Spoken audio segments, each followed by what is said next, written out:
Hi, today I'm going to be talking about one of the founding fathers of a political ideology known as Marxism. His name is Karl Marx. Karl was born in 1818 in Prussia, which is now known as Germany, and he was one of 9 children. Karl comes from a long line of rabbis, but his father converted to Christianity so that he could become a lawyer.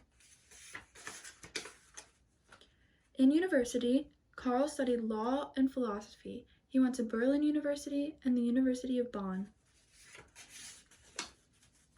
His doctoral thesis was on ancient philosophy. He talked about the soul, thought, and theory of knowledge. In 1814, Marx married Jenny von Westerfen. A cute little fact about that is Karl would write love letters to Jenny, and he was really into poetry, and they were also high school sweethearts. Marx had 7 children. Only 3 of them survived to adulthood. Their names were Jenny, Laura, and Eleanor. After university, Karl became a radical journalist. This was in the early 1840s. When Marx was an editor for the Rheinische Zeitschrift, it was closed down by the Prussian authorities.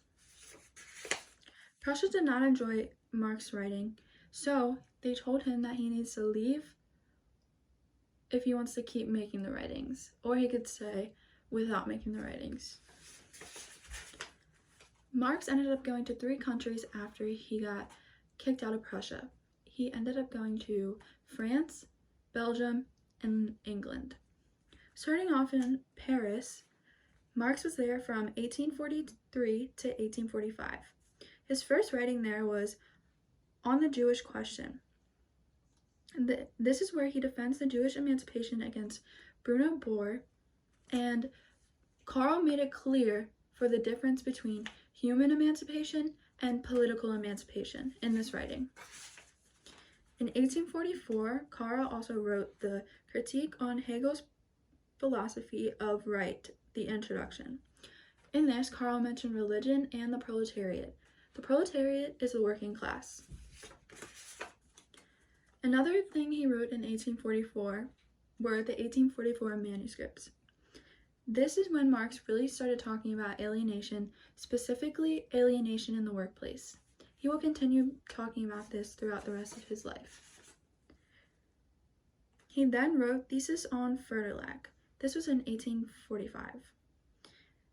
This is when he writes about the nature of philosophy and reflects on it. He was then kicked out of France because the Prussian government influenced France and influenced them to kick him out. So in 1845 to 1848, Marx lived in Brussels, Belgium. At the time, Brussels was industrializing, so it was an opportunity for Marx to see that. And the only problem was he could not publish his work on politics. In Brussels, he published the Holy Family. This is when he met his friend Friedrich Engels, and Friedrich will become a collaborator on the rest of his works for the rest of his life. He is very important in Karl's life from this point on. But this piece was a critical piece on Bruno Bohr and his followers. They did not agree with his political viewpoint, so they critiqued it with their writing. Then he wrote the German Ideology, which was written in 1945 and 1946. This is also another critical piece on a man named Max Stirner, and the same idea with the ideology. They did not agree, so they criticized it. And then he wrote The Poverty of Philosophy in 1847.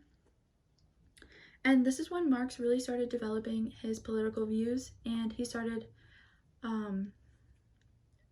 promoting them. He started encouraging people to follow them, and he also started criticizing more well-known people in that field.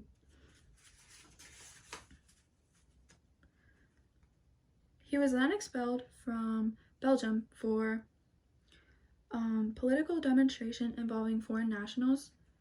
Marx was a foreign national, he was considered one to Belgium, so But this is when Marx was really concrete on his political views. From this point on, he was politically active. So this is when he moved to London, and he spent well over half of his adult life there. London was a great opportunity for Marx because, first off, it was a place for political exiles to go, so it was perfect for him. And second, it was the world's most advanced capitalist economy, so it really gave Marx a perception of capitalism, and that's really what he was critiquing. So between 1852 and 1862, Marx wrote over 300 articles for the New York Daily Tribune.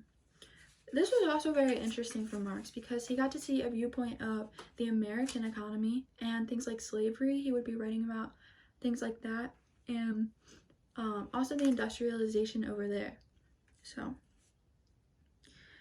But then Marx really started to critique the political economy. He really started focusing on the economics part of politics. So all of his writings after this were really focused on that. He also wrote a series called Capital. Volume 1 was published in 1867, and all of these are about economy. He was really passionate about that in this point of his life. But he never succeeded in finishing his project of this Capital, the volumes of Capital. He never ran it out. So Frederick Engels took on that workload. He really took Karl's foundation of views for volumes 2 and 3 of Capital and highly edited it.